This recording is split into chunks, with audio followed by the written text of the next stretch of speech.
ほら、ルフィ、今一緒に海賊になる仲間を探してるんだ。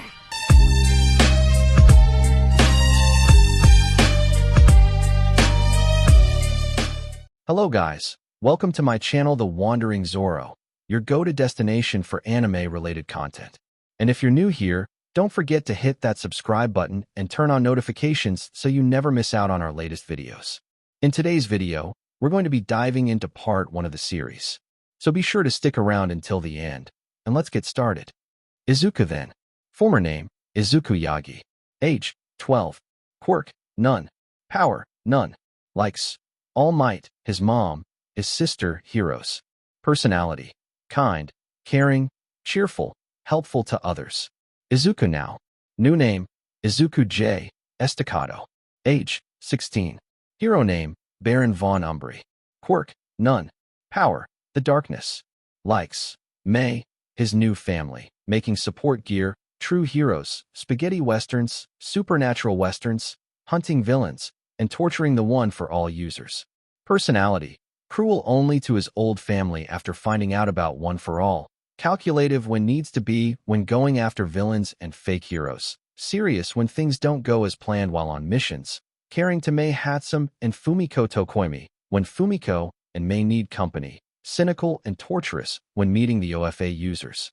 Abilities, shadow omnipotence. It can see through and observe the person through every person's shadow and hear what they're saying so he can find out what villains are planning to attack. Shadow step. He can hop from one place to another like teleportation by the shadow emitted by a light source. Shadow memory transfer.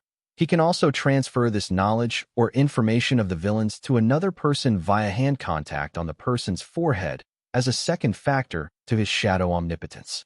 Strong tendrils. These tentacles can crush or tear a person apart like a wishbone you see in the darkness too. It's also strong enough to throw pipes to impale his target.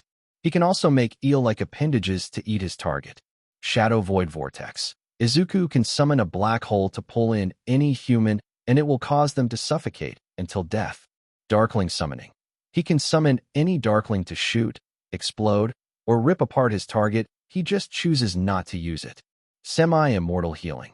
Izuku can not only eat human flesh to get his strength back and heal himself, but also be in darkness to heal himself and gain his strength, as that's why he prefers to stick to the shadows. Shadow vibrating location. Izuku can use his tendril and use it for a special type of echolocation just in case when he can't see or hear. He uses vibration from a person's footsteps or if someone is dragging their weapon around. That way he can visualize the target without getting caught or killed. Quirk consumption. This is similar to a stockpile quirk like All for One and One for All both simultaneously. His grandpa Jackie further explained that the darkness has evolved through the last 200 years by consuming quirks to help withstand quirk factors. Izuku uses this ability during the USJ incident after by consuming the Nomu's brain matter. Now realizing he gained the ability to consume certain people to gain their quirks and use them as his own. The darkness had evolved to the point consumed quirks and to make quirks stronger, but the only way for the darkness to use the quirk is only if that person is already dead or killed by the darkness. Light absorption. After finishing the Nomu, Izuku would gain the ability of an upgraded version of shock absorption, where villains who affect him with light-based quirks cannot or will not affect him. He can also absorb the light from other objects such as light from light bulbs and put said light back. Infinite regeneration. After finishing the Nomu, Izuku also gains the Nomu's regeneration factor to heal lost limbs, organs, and so much more. He can still consume hearts or any other organs to regenerate, but the infinite regeneration is slightly weaker. Old hero costume. His quote, "I'm not a bounty hunter. I'm the Grim Reaper's gunslinger. I'm the fighter for the quirkless. If I caught a hero or villain hurting the quirkless, those fake heroes and villains will find me. For I wander from the shadows. I see and hear from the shadows. I am the shadows. When you hear my rifle go off, you'll know you're in deep trouble. I am Baron von Umbri." Izuku disdain while trying to save Tenya Ida. His support gear. Jackie's revenge, a reel to the barrel's grip connected with titanium alloy cord with a spear at the end along with a bayonet attached to the bottom half of the tip of the gun's barrel. Tip the stock engraved with the words Jackie carved in big writing by a knife, along with small tally marks of how many days he had nightmares of his past. Hickok's Revenge. This gun, but add custom engraving, but with a black pearl grip. Deadman's Aces. This exact gun, but a little smaller like a rimfire revolver. Add an ace of clubs on the left-hand side grip and an ace of spades on the right-hand side along with 2 8s on either side of the cylinder frame. And the barrel is rounder and is not hexagon-shaped with custom swirl engravements along the gun's barrel with the Latin words that says, Unis Homo Vivid. Alter mortar on separate sides of the barrel of the gun. Interesting fact, this is not only a nod to Wild Bill Hickok's poker cards known as the Dead Man's Hand, but also a reference of how Izuku had died because of the neglect and bullying by his former family and friends, but later came back to life again thanks to the darkness, as it was his only ace in the hole when it comes to gambling against death. After coming back to life, he was always prepared when his old family causes trouble for him. And not only that, but this gun is also his ace in the hole when it comes to being nearly disarmed entirely, either by family, friend, or foe. So he either keeps it under his costume sleeve with a spring-loaded contraption or under his hat in a secret compartment. These are some of my favorite guns when it comes to the cinematic old westerns. His car, Charlotte aka RRI, artificial roving robot with intelligence. Ironically, she's kind of based off of 2 villain cars that I watched when I was a teen, that being KRR from Knight Rider TV show and Christine from the John Carpenter movie that was under the same name. She has gadgetry that is enough to defend Izuku from danger. She has bulletproof windows. She has an AI system that is meant to not only preserve herself from ongoing attacks, but also preserve human life in any way possible. Ships. Name: May Hatsum. Hero name: the Hobgoblin Queen, Banshee. Quirk: Zoom in. Power: none. Likes: making her support gear, Izuku, power loader. Support gear: super suit. The suit's power source. Glider. The crossbow. The crossbow has a fancy silver engraving of the words Canis Canum Edit on its stock with a scorpion at the end, and it comes with trick arrows. The Banshee blade. Again, it's the same high-frequency blade, and pretend its blade's color is orange. Name: Fumiko Tokoyami. Quirk: Dark Shadow. Power: none. Hero name: Baroness Segan. Personality: cool, calm, collected, helpful for emotional support, for Izuku only. Likes: Izuku when using his power, Dark Shadow, being there for Izuku when he needs control as well. Support gear: her crow wings. Izuku's third POV. We start this story as we open to a void with a man dressed in what appears to be the clothes of an undertaker. We see him checking his revolver and looking up slowly at the viewer before talking. I remember that day, the day that I died. Come to think of it, I thought it was a blessing, a dark blessing for me. Let me take you back to the beginning before all of this happened.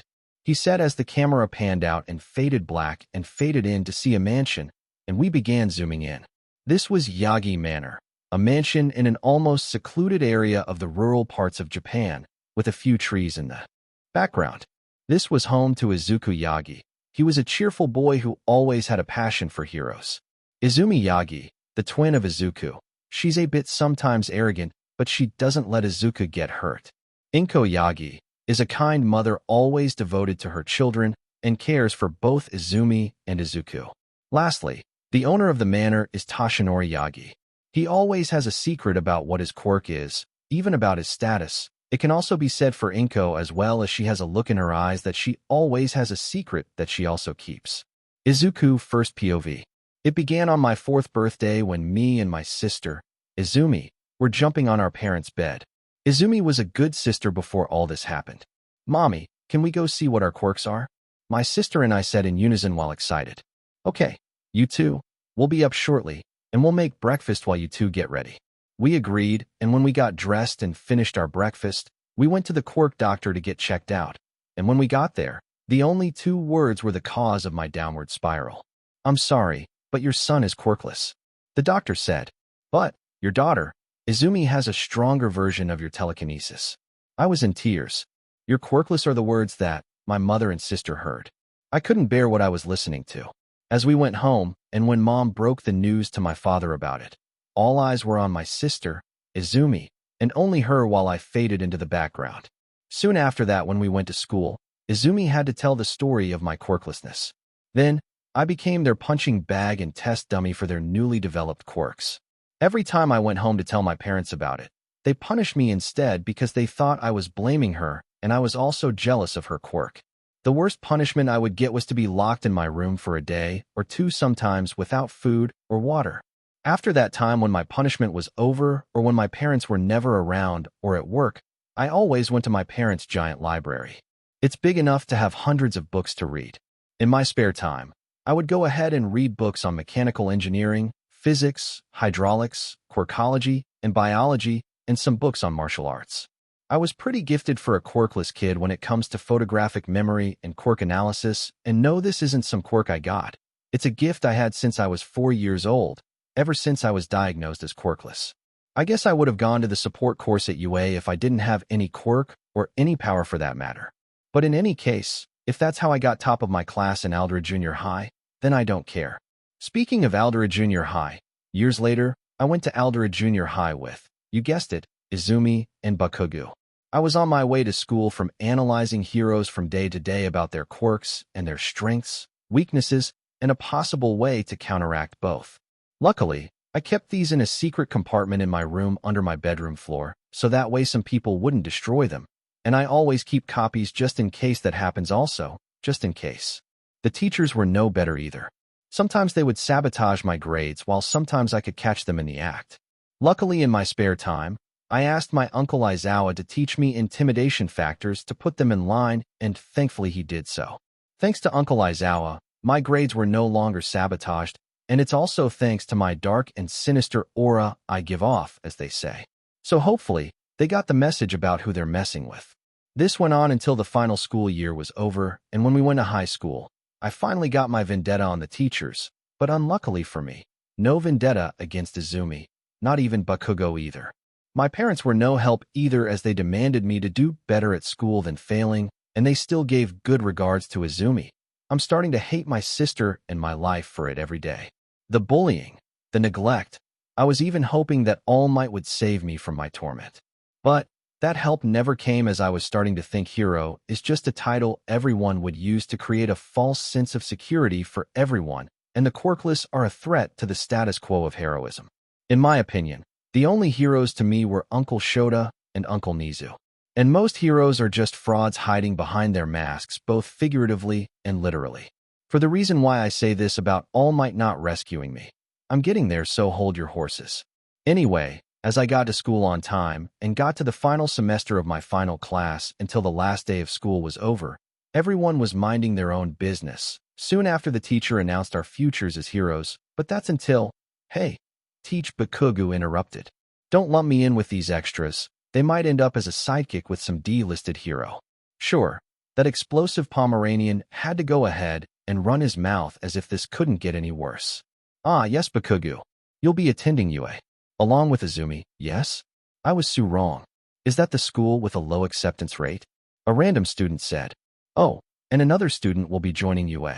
It's Snickers Izuka Yagi, and then the whole class laughed at me. What could get so much worse than that? As soon as the bell rang for school dismissal, everyone was on their way to leave, but I was then cut off by Bakugo as he snatched one of my notebooks and exploded them. Luckily, I kept a copy just in case, right? Anyways, as I tried to fight back, Izumi used her telekinesis on me, and I flew back first into the wall of the classroom. You know, there's one way you would get a quirk, Deku, he said, my eyes with a few glimmers of hope in them. Take a swan dive off of the roof of the building, and pray for a quirk in your next life. As they both chuckled, I said a few words to them. Maybe I will, Katsuki. I said along with his name with sarcasm. Then they stopped laughing. They just stood there shocked and frozen in silence. Bakugo was the most shocked when I called him by his first name, but not by his nickname. As I was walking home and taking the shortcut, I was later confronted by a sludge villain. He began trying to suffocate me as he needed a meat suit to escape a pro hero. That was until he was confronted by a man. Soon after that, everything went black. But that wasn't the death I was talking about. That was a near-death experience. I woke up to someone tapping my cheek. I woke up to see All Might in front of me. But keep in mind, I didn't know he was my father at the time. I asked for an autograph, to which he obliged. But one question was on my mind, and this was my last glimmer of hope. So I asked him, "Hey, All Might, Do you think I can be a hero, even without a quirk? He sighed as he then glanced back at me and replied, without a quirk, you can't fight any villains without helping civilians. Maybe you should be a doctor or a police officer as they get some credit. And with that, my last hope was gone. I became broken by my idol and my only hope in my life. I began hearing voices from inside my head. Show them you're wrong. Izuku, even with the darkness, you can still save people. It sounded hoarse and less human and almost demonic. I then shrugged it off as I assumed it was my depression and negative thoughts affecting me. I was so heartbroken. First I was neglected for my quirklessness, then my sister bullied me for my lack of quirk. Now my dreams were crushed by the person I looked up to. I was walking on the sidewalk, never minding where I was going. I guess I wished if a car ran me over it would have been a blessing. Dark, I know, but it's a blessing nevertheless. Strangely enough, I ended up walking back to the school, back to my old hell. Surprisingly, the school was still open for after-school classes and went up the roof subconsciously. As I went to the edge, I was thinking back on my life, what it is, what it was, and what could have been. As I got to the edge, I then jumped like I had nothing to live for. As I came close to the ground, it was nothing, just blackness. That is how I died. I was in a black void and a light appeared before me, and I saw a silhouette of a person with long hair. He also was carrying guns on him on his sides. Maybe he would know what's going on or know where I am. I then saw a light appear with a silhouette of a person. As I got even closer, that person became more clear and clearer. It's been a long time, my little grandson. I guess you don't recognize your great-great-great-great-granddad Jackie, since your mom didn't mention me. He said, Granddad Jackie? I said while stuttering. I was shocked that I didn't even know this stranger in front of me was my last living relative. It's been a long time, my little old grandson. Grandpa Jackie said. Where am I? I asked.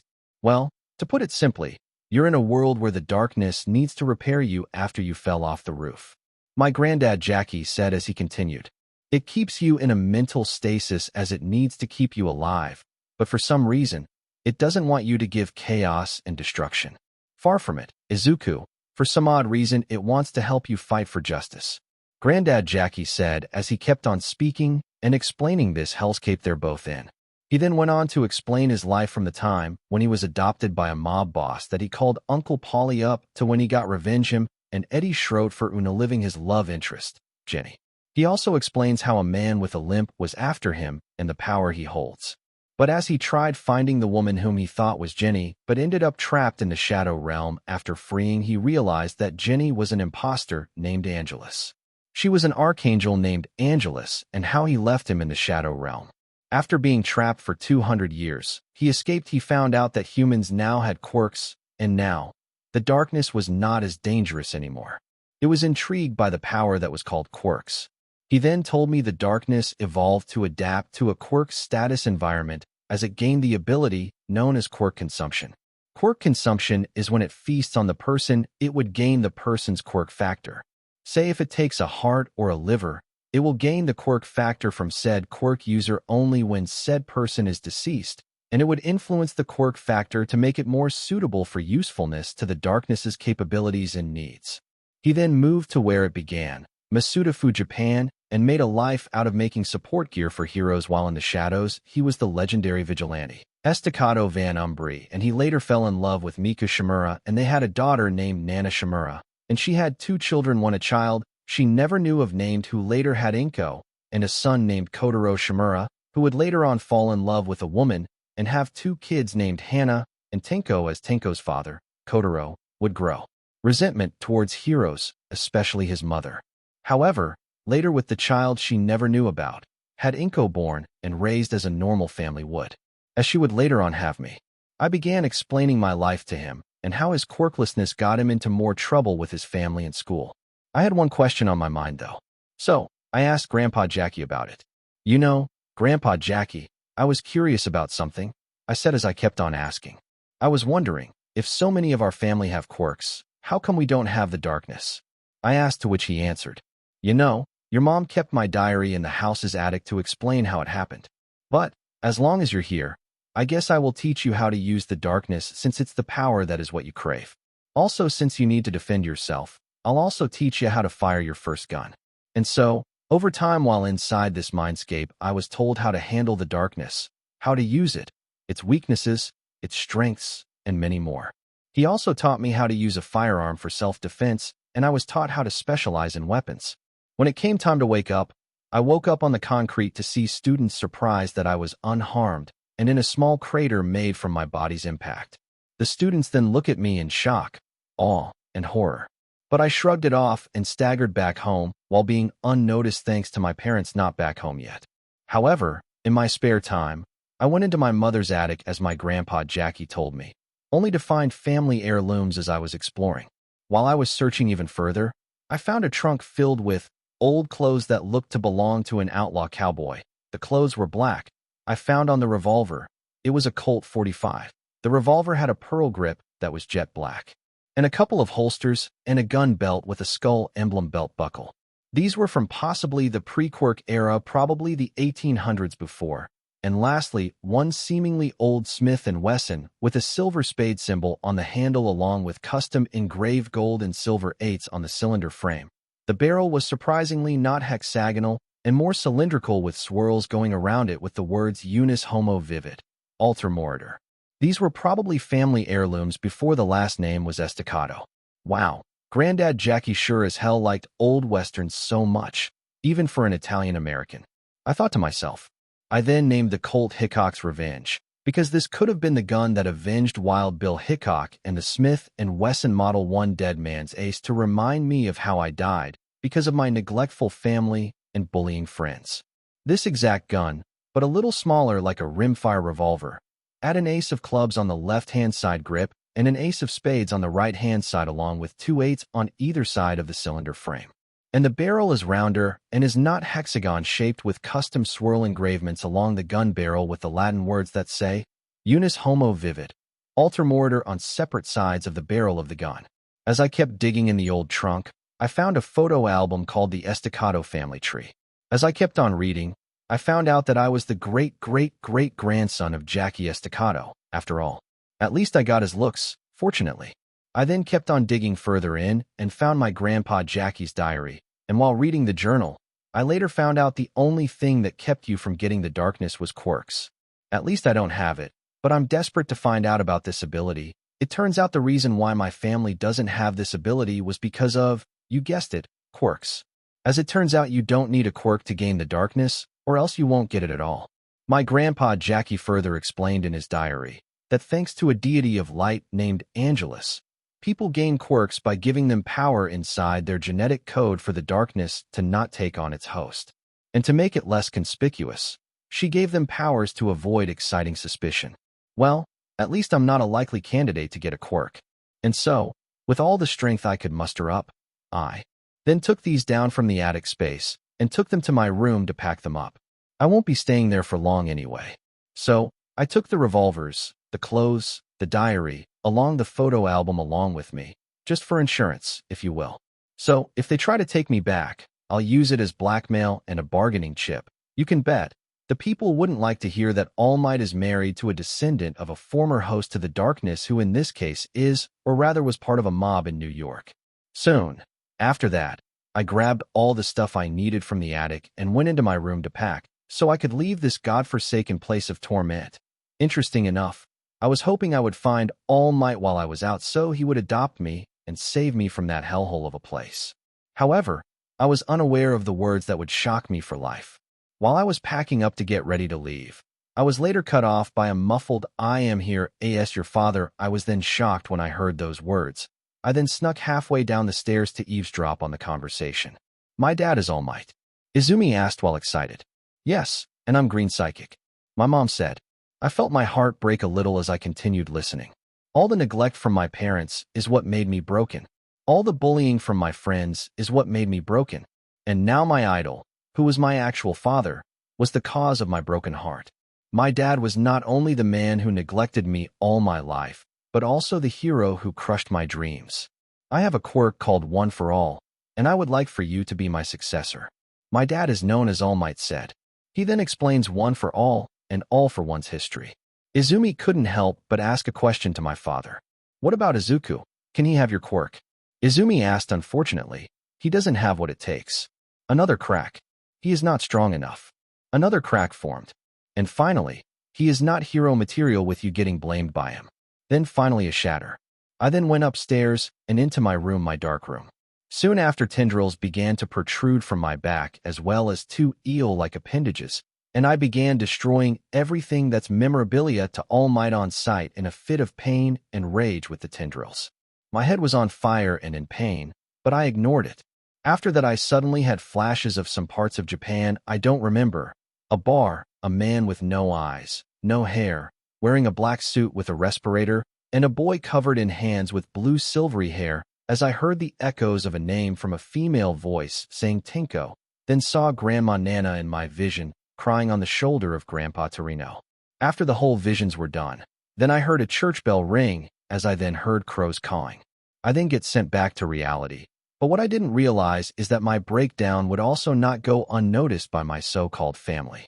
Then I heard a church bell ring, and I then heard crows cawing. I then looked in awe as I saw the tendrils. Through you, Izuku. I'm born, the demonic voice said. Then I suddenly heard a knock on my door, and a voice came through. It was Izumi. Izuku, are you alright? I then pushed my dresser in front of the door after locking it. Pack up, Izuku. Hurry, the darkness said. I then rushed to pack most of my clothes. Some food I managed to smuggle from the kitchen prior before entering the attic. My hero analysis notebooks, and lastly, the stuff I found in the attic.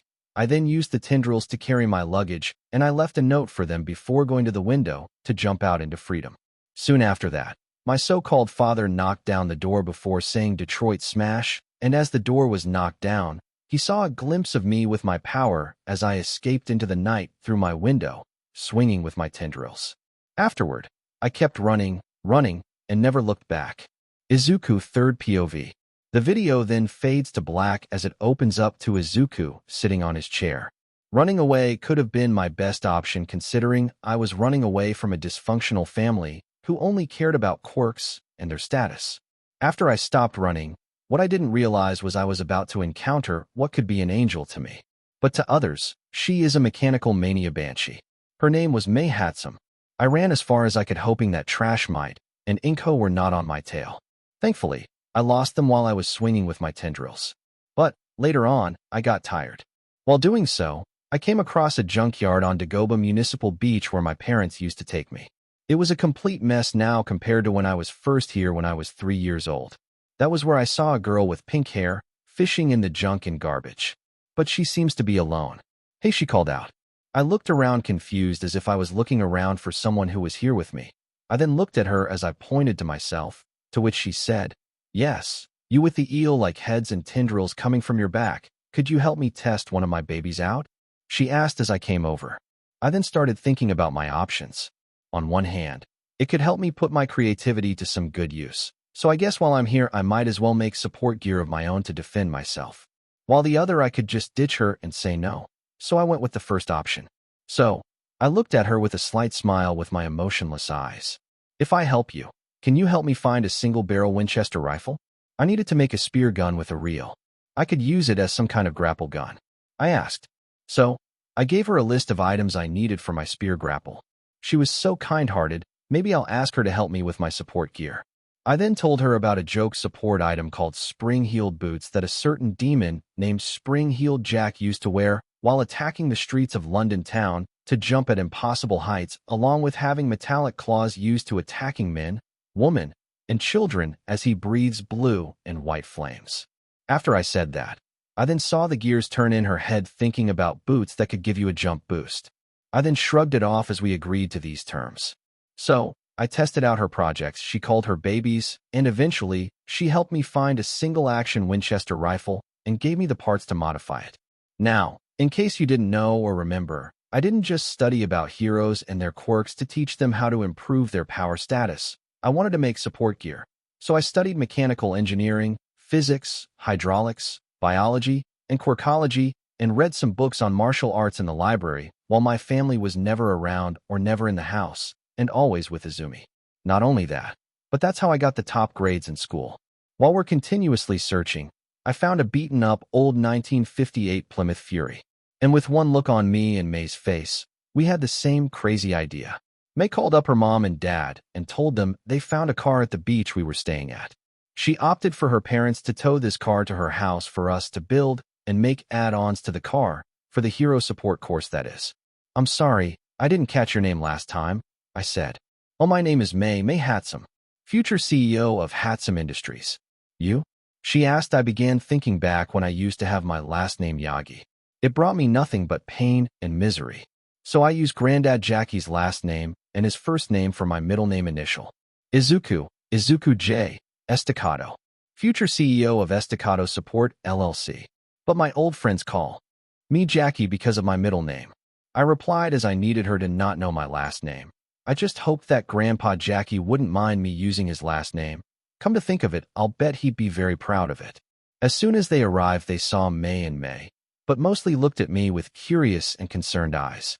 Soon after that, they asked me if I had parents, to which I said I didn't have any and said my parents are dead, or at least dead to me. I said, saddened by all my memories of misery and torture from my friends. I'm Izuku J. Estacado, but my old friends call me Jackie, as that's my middle name. I said with a little bit of joy. May's parents couldn't help but notice my shadow tendrils carrying my luggage thanks to the darkness. May's parents saw that I was running away from someone. A Quirkist family, perhaps? Probably running from abuse or neglect. I didn't know what was going on in their heads, or at least that's what I think they thought. May's parents then saw the pain behind my emotionless eyes and the sadness behind my joyous smile. So they offered to adopt me into their family. Since they were a family of mechanics, I thought I would help with fixing the car. Hey, Mr. Hatsum, I was hoping since I studied mechanical engineering in my old family's library, I could help with fixing the car? May's father was shocked. I continued to explain that I studied and trained in secret to get into the support course of UA High while I was diagnosed as quirkless and became a late bloomer after 10 years, thanks to all the neglect from my old parents and bully of a sister. I would be lying if I said he was relieved. He was downright furious, not at me, but at the fact I was neglected at the age of 4 and bullied for something that I couldn't control. I also saw it in his eyes. So, the Hatsums let me stay at their home as a part of the family. As we got there, I was shocked. Their house was a 2-story manor, and they had a spare room in case they had another child. As we went into their home along with the parts, one asked for my spear gun, which I named Jackie's Revenge after my great-great-great-granduncle Jackie. As I was working on my spear gun, I decided to modify it with a few enhancements by the darkness to make it hurt the individual who tries to use it on me. With a few tweaks here and there, I managed to make the spear gun in no time.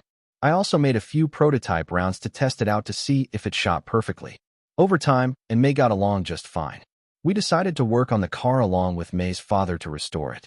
Unbeknownst to me, May's father's quirk is called automobile restoration. He can restore the car parts of any car he repairs, but the drawback is he can get fatigued while overusing. So for me to see this car in perfect shape is surprising, and now seeing it in the driveway has blown May's mind. It also has a color scheme that fits my power. It's jet black with a few modifications, such as a powerful engine. However, me and May made a few modifications of our own on the car, such as hidden gadgetry and added speed boost. I even added an AI to it called ARRI, Automotive Roving Robot with INTE Legends. This car became the monster I wanted it to be. Anyway, meanwhile later while we were working on our support gear, I was just finishing Jackie's Revenge when May looked through my luggage and saw the old Western clothing with the hat included, which I took from the trunk along with the revolvers and gun belt. Luckily, I finished it before May started asking about it. Picture it with a reel, a bayonet at the bottom of the tip, and a spear attached to the barrel at the end, with a titanium alloy cord attached, carved with small tally marks of how many nightmares he had while with his old family, along with the words Jackie in big words. She was intrigued, so she asked me about it. It's a family heirloom, passed down from family to family. However, unfortunately, I don't have the bullets or the permit to fire them. At least, not yet. I said as I got back to working on Jackie's Revenge, which I perfected. Over time, I worked out at Hatsum Manor's auxiliary gym, and I gained a bit of muscle. Well, a bit is a strong word that I wouldn't use. With the help of working on the car and lifting weights, I was almost as muscular as my old father, Trashmite. I also trained with the darkness and ended up convincing it to eat villains and fake heroes, not civilians or true heroes. I even trained it to become my second shadow when it becomes affected by the light. On the next day, the Hatsums were wondering if I would like to take a driver's test, to which I agreed. And wouldn't you know it, I was perfect at the driver's exam. I knew how to do it easily. It's just like analyzing with muscle memory and photographic memory. After I finished the driving exam with flying colors, I got my driver's license and driver's permit to drive the Plymouth I would later name Charlotte. As time went on for the next few months of training, I was no longer Izuku Yagi, the timid boy who trembles with fear. I am Izuku J. Estacado, the only boy without a quirk, and became one with the darkness. I am the darkness, and the darkness is me. Izumi's POV. 5 months earlier, I was caught up in the excitement that I was about to receive my father's quirk, one for all.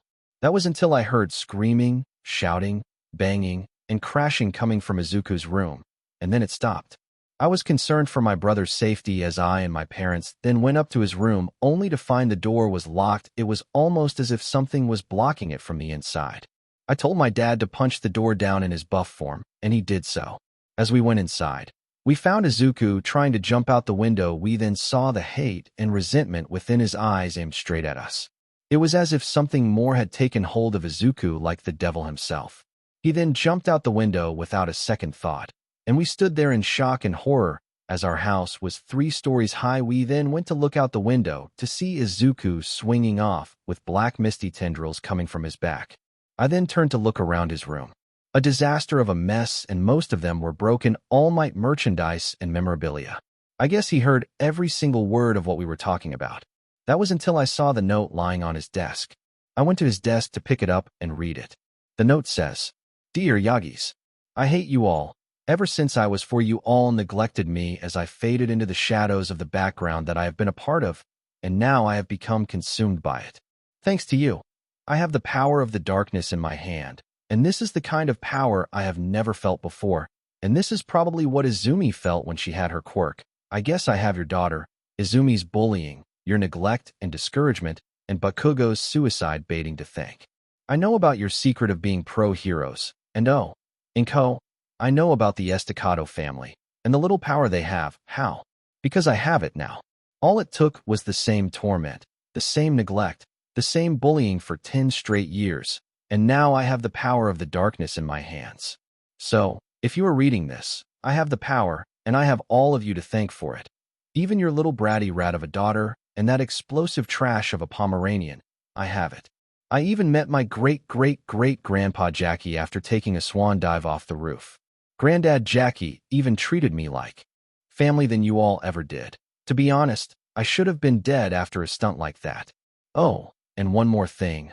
I found the photo album of the Estacados and Nana's actual birth certificate, and it turns out she's an Estacado. I wonder what would happen if word got out to the press that our grandmother was an Estacado and related to a so-called demonic monster of Chicago during the pre-Quirk era. If you try to find me, it would probably ruin your reputation.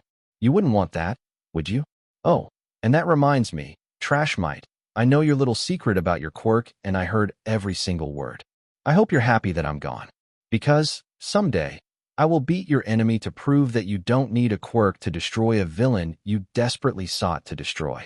To Katsuki Bakugo, I hope we'll meet again for the last time, for I will find a way to beat you with my new power because of your bullying.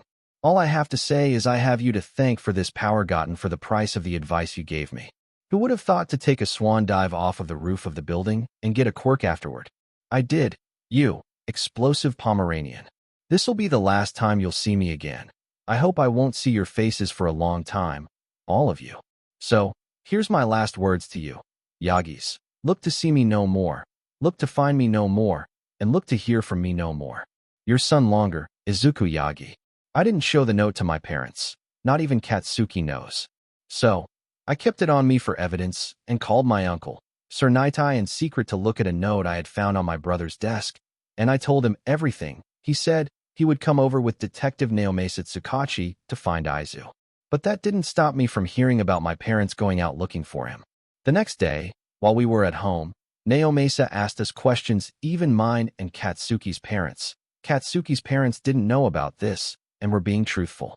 My parents were up for questioning, asking if Izuku was neglected by them. They said no. This turned out to be false. Then my mom went to find a photo album where they would find photos of me and Izuku up until we were 4. But the odd thing was there were no photos after that. She kept looking, but no photo of Izuku anywhere when past the age of 4. My mom was in tears. The detective then went to Katsuki for questioning. Katsuki was arrogant, but Naomasa saw through his lies as he asked if he was bullied or abused. Yet again, he said no, which turned out to also be a lie, but I was then brought forward for questioning. I've said every detail, from my brother's neglect up until the bullying. Every word was true. After all the efforts to find Izuku now in vain, they pronounced him dead after all this time. I couldn't be more upset. Bakugo told me he was just a Deku, and that I needed to move on from this after a few days of emotional breakdowns. All I felt was resentment to my family after what we did to Aizu. 5 months later. It had been 5 months since Izuku disappeared, but that didn't stop me from hearing about my parents going out looking for him. They put out flyers and asked other pro heroes to help. They even asked Sir Naitai to help, but ended up pushing them away because he doesn't support people who neglect their child. They asked how he knew about it, to which he responded with him saying he's not telling them, especially after what they did to his nephew. Soon after that, I was forced to do the entrance exams by via Nizu after hearing about the situation. Bakugo was pissed about taking the exam, while I was able to tolerate the punishment and take the exams. I just hope you're safe, Izuku, with a good family of your own that will take care of you. I thought as I went to bed for the night looking at the full moon before I went to sleep. I could have sworn I heard a single church bell ring echo through my mind. After that stressful night and 5 more months of training by my dad, I went to UA for the entrance exams. Unfortunately, I wasn't able to take the recommendation exam due to having Izuku being bullied on my record and blacklisted from recommendation. In all truth, I'll gladly take this punishment any day besides being banned from UA entirely. But for Bakugo's case, he was pissed about it, saying it wasn't fair and that if he sees Aizu again, he will finish him. However, I won't let that happen for as long as I live. After a short while of thinking, I then saw a car pull up. It was one of those old cars from the 1950s from the pre-Quirk era. I then shrugged it off as to me thinking it was some support student. I then went inside the school building to find the auditorium to start the exam. I just hope Izuku joined UA for me to apologize for my actions. So, I went to the exam starting with the written portion, as I later found a random person turning his stuff in early. He had long green hair. He was slim but slightly muscular. He then was given the okay to go ahead. I then saw him texting probably to the teachers as I later finished the written portion. I am sorry, little listeners. I am forced to say that the physical exam will have to be delayed for a short time being. But, feel free to talk among yourselves. Uncle Yamada said as we all groaned in disappointment. I just hope Oniai-san is here and will probably accept my apology. Anyway, as we later skipped the physical exam, I never saw Oniai-san in my sight. I guess he's not here. I guess I also deserve to not be called his sister anymore, either. Anyway, after the exam, I later found out from my parents that the boy with long hair and good looks was none other than Oniai-chan. I then went to the entrance to try and find him only to walk into that 1950s car I had seen earlier. I should have known it was him. After realizing that I just ignore it from earlier, I then ran up to him as he went to drive with a pink-haired girl who looked like she was into steampunk. Izuku's POV. After the next 5 months, I was training for the entrance exam. I began making blueprints for support gear on my phone, which my new parents gave me as a gift after making May happy. Speaking of May, she also called me up and asked me to come to see his new hero costume. Said it was important, as not only she was like a sister to me, but like a student to its teacher as I taught her how to make support gear while making blueprints for her to start with. And so far, so good as she didn't blow anything up by accident. Hey, Jackie, she said excitedly as I stopped lifting a 30-pound dumbbell. She grabbed my hand and took me to the lab. That's where I saw my costume, a modified Wild Western clothing. It was modified from the old Wild West clothing I stole from the attic from my old home. She even added rounds to my gun belt for my revolvers and a shotgun's bandolier with special rounds to fire my spear gun.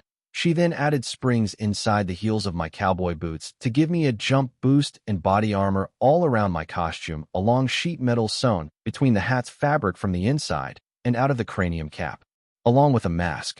So, I took the clothing and my revolvers, whom I called Dead Man's Ace and Hickok's Revenge, went to my car, got in it, and drove to UA with May riding alongside with me, and hope for the best for when we get there, no one would recognize me. So, as we pulled up to UA's student parking lot, everyone was shocked at the sight of my black beauty, Charlotte. As we pulled up into the parking lot, and got out. All sights were on me. Even the girls. May was getting pissed at the girls looking at me. I couldn't help but chuckle at her face full of jealousy. Ah, is my pretty little Pinkette inventor jealous of the girls? I said, teasing her. She then blushed at the way I said it. No, I was just concerned for you. That's all. We're just friends, that's all, May said, while looking away embarrassed. We could be more, you know, I said as she becomes as red as a tomato. Well, let's not sit around all day, I said. We got the entrance exams to do, I added as we walked in with May by my side. We then went our separate ways. May went to the support course exams, while I went into the heroics entrance exams. So I went inside, sat down in my assigned seat, and looked into the exams pamphlet, and sure enough, Present Mike was there giving out rules about the written portion of the exam. As we went inside, we went up to the receptionist, and to my surprise, it turns out my Uncle Shota and Uncle Yamada is here, as they asked for my name. Name? Uncle Shota asked. Izuku. Izuku J. Estacado. He then froze at my first name. He then looked up to see me, but he never saw the old me. Support course and hero course, huh? He said, and your quirk was called the darkness? He asked with confusion. He then shrugged it off and said something of the lines of he's not getting paid enough for this trash, so he let me through. I even told him I already have my hero costume, as he then wrote it in the database by my stepsister May Hatsum. As we were waved off to go to our separate exams, I had a strange feeling like my Uncle Shota knew who I really was and didn't say anything about it. But, nevertheless, I shrugged it off, and we went on our merry way. As we went inside, me and May went our separate ways. May went to the support course, while I went into the heroics course and started the written exam. I then finished it in 13 minutes on the dot. So, I turned it in only for Present Mike to look at me with confusion. You need help, little listener? He asked. I finished it, and you can tell your dag-blasted principal of yours to make something more difficult next time? I said as I went to the exit door and turned around. I couldn't help but ask him a question. Do you know where the practical exam is and what part of the fake city I'll be in? I'll be heading there now to make proof that you don't need a quirk to be a hero. His mouth was gaping like a fish out of water. You'll be in Fake City, Charlie, if you don't mind, he said. I then walked up to his ear to whispered in it. I don't mind, Uncle Mike. Don't mind at all, and tell Trash Might I said hi, would you? And with that I walked off to the practical exam. No one's POV. Meanwhile at the observation room, the teachers were looking in awe at Izuku as he just made an example out of Present Mike. What a repulsive and rude boy. Inko said. Hey, Nizu, what did he, in Yamada's ear? Toshinori asked. I don't think you're in the position to ask Toshinori, Aizawa said. Especially after what happened to Izuku. He's probably out of the country as we speak, probably dead for all we know. Aizawa added. Hang on everyone, I'm getting the text from Present Mike right now as we speak. Nizu said as everyone looked at Nizu. Then his phone went off with a ding, and he was smirking when he read the text. Well, I guess we'll have to continue the exam after our ebony-haired friend finishes his. He said, Cementos, I need you on standby to rebuild the test. A pro hero that looked like an anthropomorphic womp from Super Mario 64 known as Cementos nodded in agreement. Power Loader, before you go to your class, do we have extra robots at our disposal? Nizu asked. Yes, even 3 more 0-pointers. Power Loader said. Great. Get them ready and assembled after your class is finished. We're going to be here for a while. Power Loader nodded and then left as the teachers and other pro heroes groaned at the thought. Nizu then looked at the entrance of the fake city's own camera to see Izuku with his guns and see his shadow multiplied into 2 for some odd reason. Nizu felt intrigued by this factor. Well, I guess he's ready. Might as well start the exam. He commented. Izuku's POV. I was standing at the gate, guns ready, and with the darkness by my side. There's nothing I can't do. Student number 1888, are you ready for the exam? I heard my Uncle Present Mike on the speakers. I then looked at the cameras and nodded. Ready? 3, 2, 1, go, he said as I went in the fake city. I destroyed 5 3-pointers with my tendrils, destroyed 6 2-pointers with my black hole, and destroyed 2 1-pointers with my guns the Ace and the Revenge. I then unleashed the 0-pointer to which I crawled into and destroyed its circuitry, and it shut down. Time. Thank you, Mr. Estacado. Can you meet us at the observation room? There are a few questions, and let's just say that almost everyone missed you, my dear lost nephew. Present Mike said while being cryptic. And with that cryptic message being said, I went back into the school and went to the observation room. Someone knows something about my secret, and looks like they're about to find out who I really am. We then cut to the observation room. I had to ask one of the janitors where it was. It almost took me 12 minutes to find it. But at least I won't have to find that my old family are not here yet. I then knocked to hear Nizu say enter. I opened to look and I spoke way too soon. Trashmite and Inko are standing right in front of me. So, I kept my cool and pretend I didn't know them. Izuku? Inko asked with a broken voice. My boy, you have your quirk. I'm so proud of you. Tashinori said. Now I'm completely pissed. I pulled out Ace and shot 2 of the 3 lights out, and my tendrils appeared along with the eel-like arms. I then caught her with my tendrils along with Trashmite. You have no right to call me that, especially after you were giving your daughter the spotlight and left me in the dark. But now, I am the dark. So, you have no right to call me your son after what you did, I shouted, the darkness fusing with my voice to make it more frightening to them. I then let them go as they fell onto their backs. I just looked at them with my scowl. I may not forgive you both, but I'll tolerate both of you. I spoke. My name is Izuku Estacado, and you both will do well to remember it. That boy you used to know had died by the Yagi parents' neglect, died by Bakuga's abuse, died by Izumi's bullying only for him to follow that brat's trigger-happy, explosive monster of a boyfriend's advice. I said with anger and venom in my voice. And that did happen, or are you both too stupid to do your own research? I said as Nizu does his research on the incident of Aldera Junior High as he finally came with the results. Unfortunately, that did happen. He should have been dead a long time ago. One of the students from a family of doctors checked to see if there was a pulse, but found no pulse, no nothing. Just a dead body on the ground. Nizu said. The student and other witnesses claimed to have seen him then wake up gasping for air, as if it was a near-death experience, and he just walked off like it was nothing so out of the ordinary. Nizu then added. Inko was shocked and then sobbed in tears knowing I did something that would have been a blessing for me, if it wasn't for the darkness that saved my life. It would have been a blessing to see my life end, but at least I got a second chance no thanks to the darkness, and now, I have now seen how valuable life can be. I spoke, and forgive my potty mouth as I say this. I had a revelation that no one's the worst enemy than Izumi Yagi and her parents Tashinori and Inko Yagi. I spoke. I'm here to tell you this once. I heard rumors in the underworld about All for One's return, and he has a successor. My money's on the kid of one of the users. Nana Shimura, wasn't it? Trashmite reacted to it. At least I have his ears, so I continued on. It's hilarious how one little boy from one of the users is that user's grandson. I wonder how she would feel if I finished him myself and let my eels eat away his corpse as your one master watches slowly as he's eaten and disemboweled by me without getting All for One's power. Trashmite then snapped as he charged at me. Detroit smash, he screamed as I cut him off.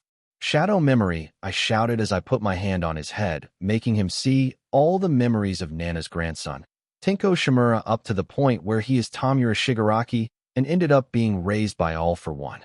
If all the users are listening, you made one selfish move and one fatal mistake, to make one selfless act, but failed to do so. You also failed to see the point of family, friends, and those you care about mattered, I said as I felt them listening to my words.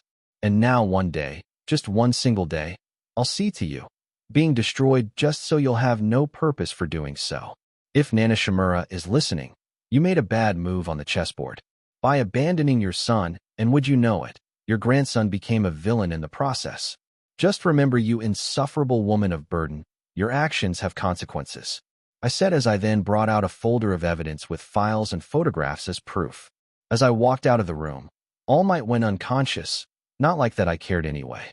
If you don't know how I knew, I have eyes and ears in the shadows, literally and figuratively, and the darkness sees everything. Meanwhile, in the mindscape, All Might's POV, I was in the mindscape where I saw Nana crying about what she saw through my eyes. I went up to her to comfort her and promise I'll find her grandson. She then shouted at me while hysterical, saying if it weren't for her taking one for all, Tenko would still be a good person. The one for all users then began shooing me away from them as I woke up to see Izuku gone. I looked at Nizu as he looked at me with disappointment. Inko was still crying and telling herself it was her fault that Izuku died along with his kindness. I promise Izuku, I will make this right for all of us. Narrator's POV. The scene then fades to black as we then see Izuku sitting in his chair carrying Hickok's revenge while checking it. So there I was, inside the observation room, the look on my parents with pity in their eyes. Izuku said as he puts his gun down on a nightstand. I then showed them the things I saw through the villain's shadows when I last saw them before I finished them. Izuku said as he carried on. I then showed them all for one being alive, and Tenko being there as well, and showed his memories of his past. Trashmite didn't know what he was getting himself into, but at least they know the truth. Izuku finished as the screen then faded to black. Izuku's POV. After that charade of me showing my powers and showing All Might where, when, and how Tenko was along with the past of my own as well to make him see that history always repeats itself when it comes to One for All, I decided to go back home, my new home. As I went outside to my car waiting for May to drive us home, I then spotted two people coming towards me, while I was leaning against the door of the passenger seat beside the driver's seat of my car. Some people I rather ignore, nay, rather keep away from. So, I was about to get in my car when I heard her talk to me. "Nichan, can I talk to you?" she asked. "There's nothing to talk about, let alone say to you after what you and the monster of a boyfriend did to me in the past," I said with a scowl. I then looked up to see May walking towards me. Thank God, I don't have to deal with her today. "Hey, May, you ready to go?"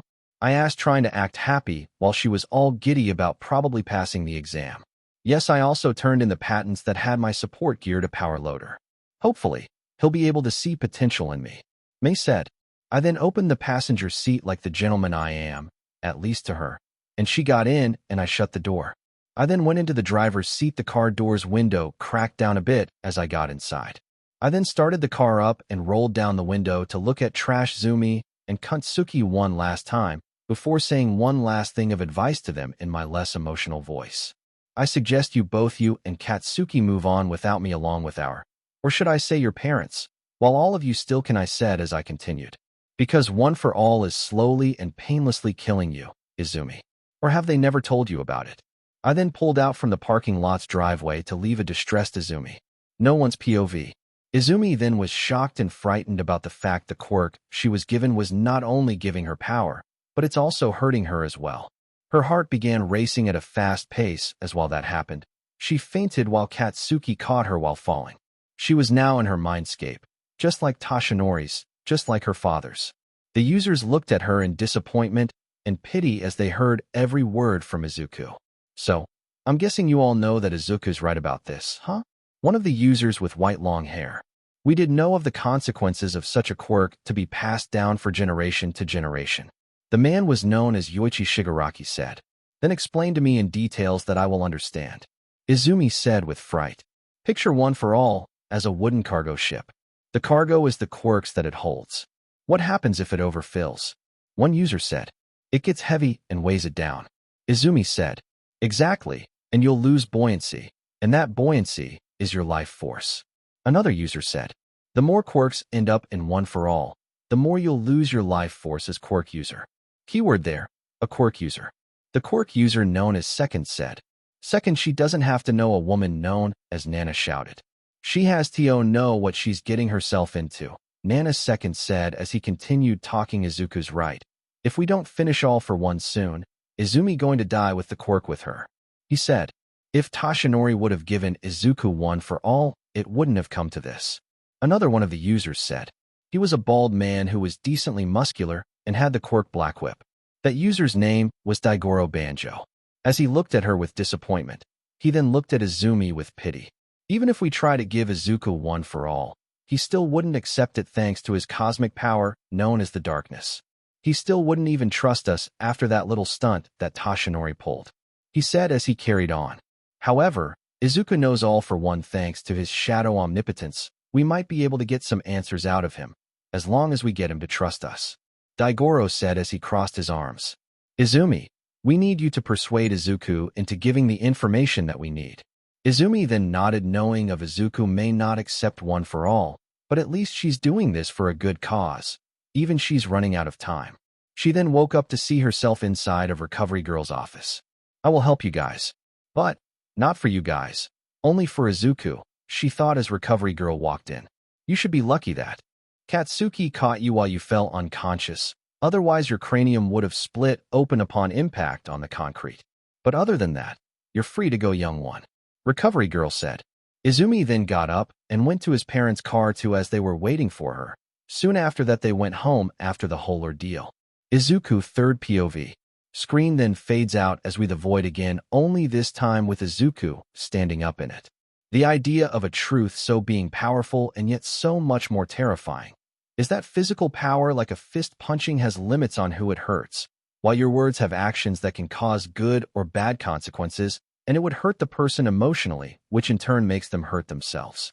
That's what's so terrifying about it, Izuku said as he continued on. Izumi didn't know the dark secret of one for all as a quirk. So, I just spilled the beans and she shuts the hell up. Izuku finished as the screen then pans out to fade to darkness. Izuku's POV. I have been waiting in my room for my entrance letter for UA for a few weeks now. After some time, and with a bit of boredom, I went into the car's body shop and began working on ARRI to make her untraceable and unable to hack thanks to a new counter-hacking tool software codenamed Gu4RDD0G, and then modified Charlotte with new gadgetry installments only for May to pop in after I luckily just finished the last touch on Charlotte. Izuku, our letters are here, she said that with excitement. After these weeks, my letter finally came in. I then opened it to see a holodisc that projected Principal Nizu as he began to speak. Hello, Mr. Estacado. I am here to say, congrats on the written exam, as you passed the exam with flying colors. Nizu said then continued. As for the practical exam, well, with the power of the darkness by your side, you managed to create one hell of a mess. Nizu's face then looked at Izuku full of sympathy for Izuku as he continued talking. I also would like to apologize for your biological father's outburst, but at least you gave us some knowledge we need on a villain long thought to be dead. I wish to thank you, my dear chess buddy. Then Nizu's smile perked with a single tear shed from his non-scarred eye as he spoke once again. Hopefully, you'll find it in your heart to forgive your family for what they've done. So Izuku, I want to welcome you to your hero academia. The holodisc then turned off as he began to feel something he never felt before. It was foreign, but yet so familiar. It was tears of joy and happiness. As May walked in, I then said I got into UA, and May then said she got in as well. As the next day rolled around, we got in my car, and we then drove off to UA High. We then parked up and went inside to our separate classes. I then went to my class, Class 1A, as described by the letter inside the envelope along with the holodisc. I then came across to my classroom 30 minutes before the bell rang. I guess I was earlier than usual. I then spotted a yellow sleeping bag as it slowly opened slightly to reveal Uncle Aizawa. He then gestured me to keep quiet about it, to which I then gave a nod and went to my desk. I then put my head down on my desk. I was so tired after working on Charlotte and ARRI. Thank God, it was 30 minutes early. Over time, without me noticing, I sensed a person who had a similar power to me. I then woke up slowly to see most of the class here, but one did also catch my eye. A dark emo girl. I then asked the darkness what was wrong with her, and the darkness replied, she had a power similar to you. I would just suggest going to ask her. The darkness replied. I then did as I went up to her and introduced myself to her. Fumiko Tokoimi, she said. My quirk is Dark Shadow. A shadow figure that looked like a raven appeared behind her. This is Dark Shadow. Dark Shadow then looked at me as if she wanted to kiss me. My quirk is called the darkness. It's sentient like Dark Shadow. I then showed the eel-like appendages. She then looked with awe and amazement along with Dark Shadow. So, I was wondering if you would like to see my car later. If you don't want to, that is fine. She was taken out of her amazement. She then replied, of course, I would love to. What does your car look like? She asked. It's a 1958 Plymouth Fury. The color is jet black with a white color base. You'll never miss it. I said as she giggled. What is it? I asked, to which she then replied. Why do I get the feeling like I'm in a John Carpenter horror movie? Said Fumiko as she then kept on giggling. I never thought she had a grim sense of humor. I then looked at her with a bit of confusion. I was later taken out of my confused state when Uncle Aizawa said for us to meet in the training grounds as I was given my gym uniform. I then looked at Aizawa. He then gave me a look of mischievous intent, saying, use your shadow step and beat them to the boys' locker room and meet me outside with the same ability. I then nodded and did so. I then got ready, and then Shadow stepped out of Uncle Aizawa's shadow as I appeared behind him. After about 5 minutes, the whole class then came running out only to see me and Uncle Aizawa at the field. You all took 5 minutes to get ready. I will not stand for it. Anyway, Darkness Child, what is your best throw? Aizawa asked. I then gave my response. 20 meters. I said to throw class off the scent of me being overpowered. Test your ability to throw the ball, but only with your powers. The class was in shock as they thought I had a quirk. Anything goes, just as long as you're in the circle. Uncle Aizawa said. Okay, anything goes, only just in the circle, right? I asked as Uncle Aizawa then nodded and threw me the ball. I then used the darkness's tendrils to throw the ball into orbit at 10x the speed of light. The ball throw was measured to infinity, and the whole class was in shock. I then went back to the crowd. One of the students said it should be fun and they'll be able to use their quirks. Bad choice of words there, as Uncle Aizawa then said fun. Huh? You are here to learn to be heroes, and to not only fight villains, but save lives too, he said as he carried on taking. You want fun?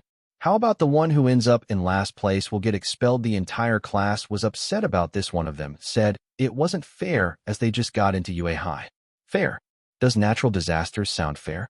Does power-hungry villains sound fair? The class remained silent. I'll ask another question similar. Does having your family neglect you for 10 years after having no quirk sound fair? Does having your own twin sister and one of her goons who's also her boyfriend bully you for almost your entire childhood sound fair? I then sensed Bakugo and Izumi looked down in shame as I continued. You all don't know what unfairness is, I said as I kept on explaining. Especially when you're served with a silver spoon and given praises that raise their ego to sky high while you end up in the shadows of the family that once loved you and would end up consumed by said shadows, I said as I carried on. You talk about unfairness? It's a hero's job is to combat the unfairness of the world. So, you can either get used to it or leave. I then turned my head to Uncle Aizawa. He then gave me a thumbs up. So far, the exam was just easy. I finished the 100 meter dash with my tendrils reaching out to the finish line. For the grip test, used my tendrils, but in the end, I accidentally crushed it. After all the rest, here are the results. First place me. Second place Izumi. Third place Shoto. Fourth place Katsuki. And so on until we find out the only one who was in last place was Minori Mineta. I then heard Mineta cry about not wanting to see the girls and acting perverted. So, without a second thought, I told the darkness eel heads to consume him, which they did. I was not only shocked that most of the girls were excited that Mineta was gone, but he tasted horrible to the darkness. Soon after the tests, we then went back to our homes for the day. Before we went home, though, I then saw Fumiko look at me with admiration as if she was having a crush on me for some odd reason. Well, if I want her to be my dark maiden, so be it. I just hope May is willing to share. After the weekend break was over, we went back to UA, but I was confronted by the press asking about Trash Might. F it, I can't get a break without anyone mentioning his name around me, or to me. Anyway, the lessons were boringly simple, unfortunately. So, after the first few classes, we went to lunch at the cafeteria. I then went to get my lunch and asked Lunch Rush for a plate with beef hearts. He said it was an odd request as he then gave me some beef hearts, and he couldn't help but ask, "Why do you want to eat beef heart?" I then answered his question. "It's not for me." I showed him my shadow eels and was slightly startled, but he then shrugged it off and understood why. And then he gave me a giant plate with a mountain of beef hearts. I then took it to my designated table where my eels were constantly eating the beef hearts, while everyone kept on cheering and chanting as my eels kept on eating. As the plate was finished, the school's villain alarm went off and the crowd into a panic was then trampled on. But luckily, I kept a backup revolver just in case to get people's attention. I call this one Hickok's Revenge. And so, I lifted my gun in the air and then fired. I then used my tendrils to lift me high. In a fit of annoyance and anger, I began to address the situation to them. I'll say this one last time, and only once. If you just look outside, it's only the press. You are supposed to be heroes in training. For God's sake, start acting like it instead of headless chickens. Oh no, the whole school heard my potty mouth, but at least they got the hint. Soon after that, I kept on speaking calmly. Now make your way to your respective scheduled classes in a calm manner. No running, no trampling, and I'll be damned if you do. No panicking, I repeat. Just go to your scheduled classes and let the heroes deal with the situation. Thank you. The whole school then went to their respective scheduled classes. I then suddenly had a vision thanks to my shadow omnipotence showing a random villain that entered the file room trying to steal some files. So, without a second thought, I decided to pay Uncle Nizu a visit to his office to find out who. I then walked straight to Nizu's office instead of my classroom and knocked on his door. "Come in," Uncle Nizu said. So, I went inside and had a little chat with him. After telling him I thought there was foul play at hand, and said my shadow omnipotence activated as it revealed a villain was stealing student files. I then asked if there were any cameras around the entire building, to which he said, yes, including the file room. I then asked him to pull up the file room as the file room was dark, so, thankfully my shadow was omnipotent. Soon after that, there was a villain in the file room, and it looked like he was stealing class files, but it appeared he was not as clever as he just stole class schedule files, but not student files from the students' filing cabinet about the students' quirks, as those files are one all down from the class schedule's filing cabinet. "Kurogiri, I got it. Now, get me out of here," the villain said in a hushed tone with a crackling voice almost as hoarse as the darkness itself. Then a warp gate appeared, and he escaped. "Tell some pro heroes to check the file room for any missing files. I think I may know who he is." Uncle Nizu agreed and asked for pro heroes to check the filing room and cabinets for missing files and report them to him. I then gave him my phone number and told him to text him what files were stolen from the filing room. Soon after that, I took my leave wondering if nothing could get any worse. I was in my homeroom class the next day wondering who would teach the class today. Some say it was Endeavor, others say it will be Midnight. I, on the other hand, don't care who teaches the class. I just hope it isn't Trash Might who will teach us. But then I suddenly feel a rumble. So, I used one of my tendrils and used it for a new ability I had just gained, a new and different type of echolocation to find my enemies through feeling sound vibrations. I called it Shadow Vibrating Tendril Location. It helps me visualize the target with vibrations in case someone tries to make me go deaf, or I lose my hearing to someone who has a sound-based quirk to make people not hear sound, kind of how bats visualize sound by screeching. For example, if someone blinds me or makes me go deaf and is walking around while not picking up their feet, running while the footsteps make vibrations on the floor, or if someone is dragging an axe by the blade tip on the ground, I use my tendrils to help me visualize the perpetrator by feeling vibration or sound vibration. However, it's not actually echolocation, unfortunately, so while I can use vibration to visualize, I cannot use sound to locate my enemies, which is somewhat difficult to use as an advantage when capturing villains and heroes with sound nullification quirks. Anyway, back to the situation we're at for the moment. Unfortunately, this time I know who's going to teach our class. It's, you guessed it, All Might. Now I hate him. And soon after he got to the door, he started to barge inside the classroom with his iconic catchphrase. "I am here, coming through the door like a normal person," Trash Might said. It turns out we're doing battle training with him. Why am I not surprised? Everyone seemed to like him. If only they saw behind his mask and his heroic facade, I would have been grateful. To be honest, I didn't care, so I just spared the horrible truth until the time was right. Hopefully, they will know what it's like in my shoes after they realize that hero is just a title to help us sleep at night, and that heroes and villains are just the same people only in different costumes and hide behind their masks. As we got into our hero costumes, I decided to stay behind to make them wonder where I was. Before you start asking, let me explain why.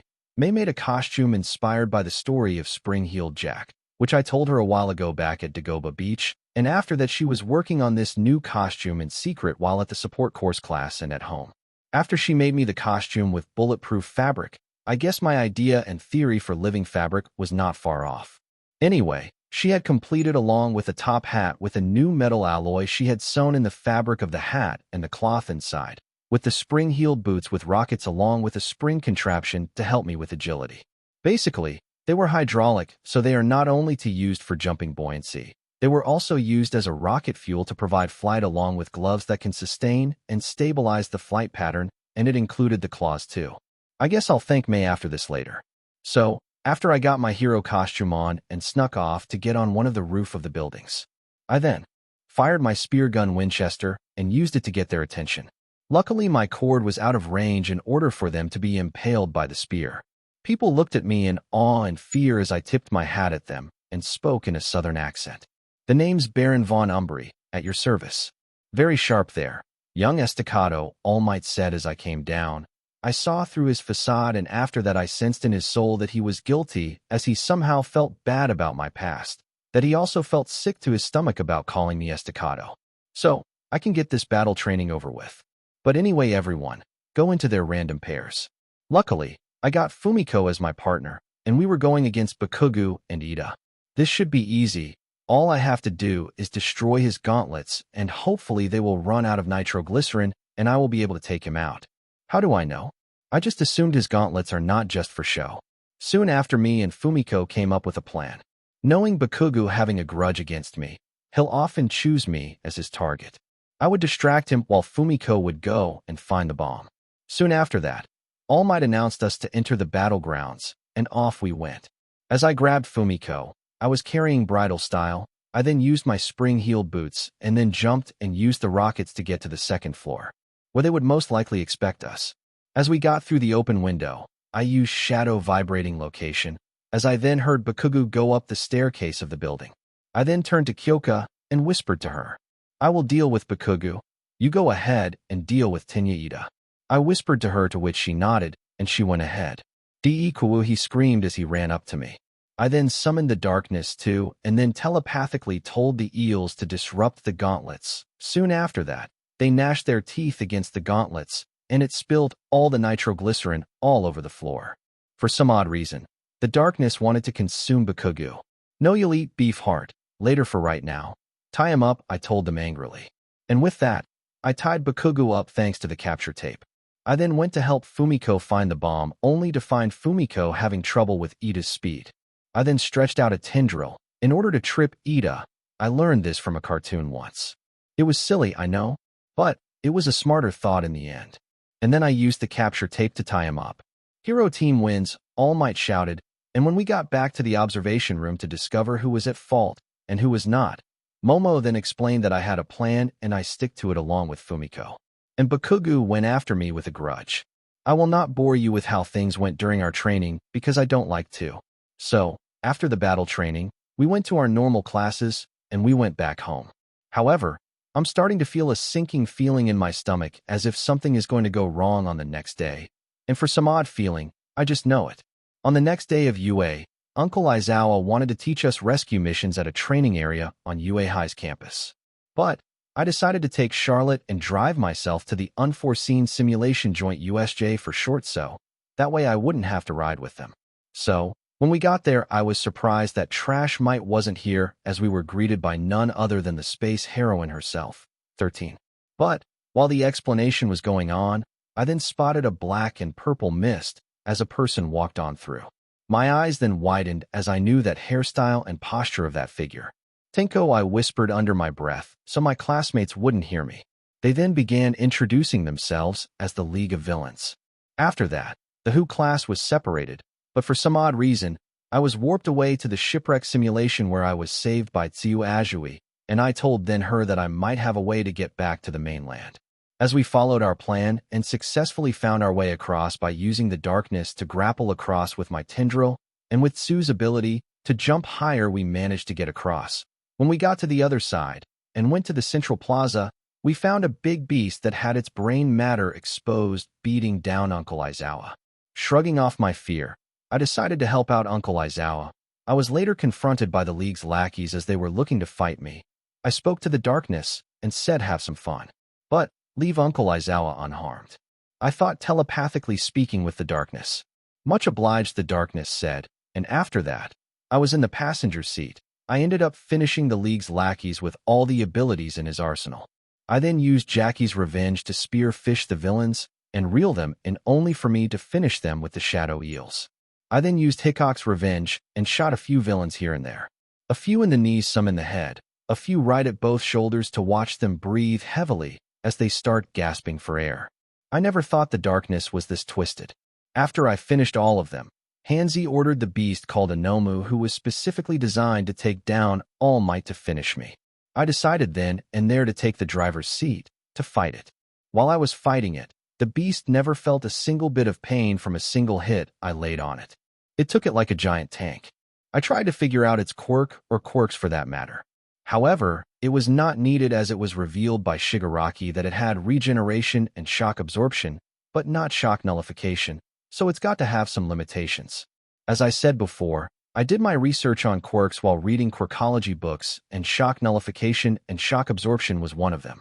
Shock nullification was far more advanced than shock absorption, as shock absorption was second best because it had a certain number of limitations. With that said, I then kept on fighting it until it tired out. Then I suddenly found out its weak spot, the exposed brain matter on top of its head. The Nomu grabbed me, and Begine squeezed my chest cavity while trying to crush me. I then summoned the darkness, and then summoned the eels, and ordered them to strike at the brain, as they can eat it. And while doing that, the Nomu was in a huge amount of pain as the shadow eels then tore out and ate half of the Nomu's brain matter. After that, the Nomu then let me go. He fell on the floor and died. After that, the entrance doors of the USJ opened, and wouldn't you know it, All Might finally decide to show up. "You're late, Trash Might," I said with a scowl. Then suddenly, I felt a little bit of a power boost. For some odd reason, I felt like I could absorb a giant blast of light and regenerate a lost limb without consuming people on a daily basis. I then realized that the Nomu had a shock absorption quirk and regeneration. Could the darkness have consumed the Nomu's brain matter and got its quirks and evolved them? Then it suddenly hit me.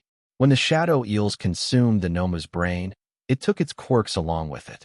This must have been the quirk consumption that Grandpa Jackie was talking about. A few days later, after the whole USJ incident, we still had to do the sports festival even after the whole ordeal. Not that I'm complaining, of course.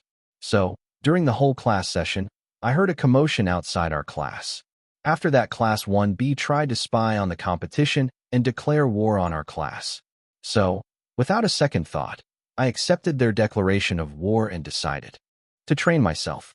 While doing so, I then helped May with her projects by correcting her calculations and giving her tips on how to perfect them. After doing so, I helped Fumiko with her quirk as we then let our powers communicate with each other, each one of them teasing us. I then, later on, introduced her to May to ask her to share me, to which they both agreed to so. And so, then came the sports festival. Again, I won't bore you with the details, but during the race, I managed to get there in first place barely, as some of the obstacles were somewhat difficult. After that, the cavalry battle. I got help from May, Fumiko, a purple-haired kid named Hitoshi Shinso, a few tricks from Momo with her creation quirk, and a bit of brute force thanks to Kirishima. After that, 1 million point ribbon wasn't snatched, thankfully. And finally, the 1v1 matches where I finally beaten a few students from Class 1B. However, Shinso from General Studies tried to get me to talk for some reason. Luckily, I noticed his quirk was a mind control quirk called brainwashing. I then beat him without talking. Hopefully, he'll realize that people shouldn't rely on their quirk. Ibara Shiozaki was a bit difficult after she kept on calling me the Prince of Darkness or Demon King from Hell.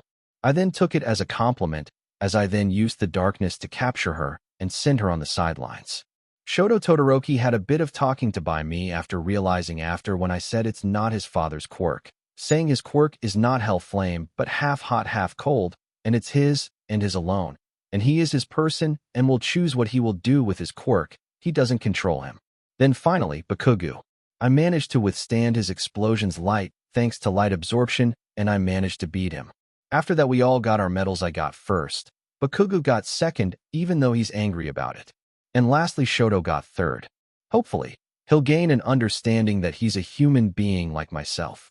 Come to think of it, Shoto's like a mirror image of me when I was young. Only this time, he didn't escape with his life along with his sanity. I just hope he doesn't have to be punished severely by his father. Only, time will tell. As Trash Might was passing the medals, I then told him not to speak to me, and took the medal, and went out while people looked at me in shock. I then walked down the podium, and out of the stadium, and then went to my car and got inside. As I shut the door on the driver's side, all I could feel was nothing but an ache in my heart, almost as if I was missing something. After that, I started waiting for May, and as she got into the car, I then started her up, and we began driving home. I just hope to God, or any God for that matter, the internship will go to plan, and then I would hope to see to that I find what was missing. So, this was the end of part 1 of this series. Stay tuned for next part of this series, and if you like this video, don't forget to like, share, and subscribe to our channel. Until next time.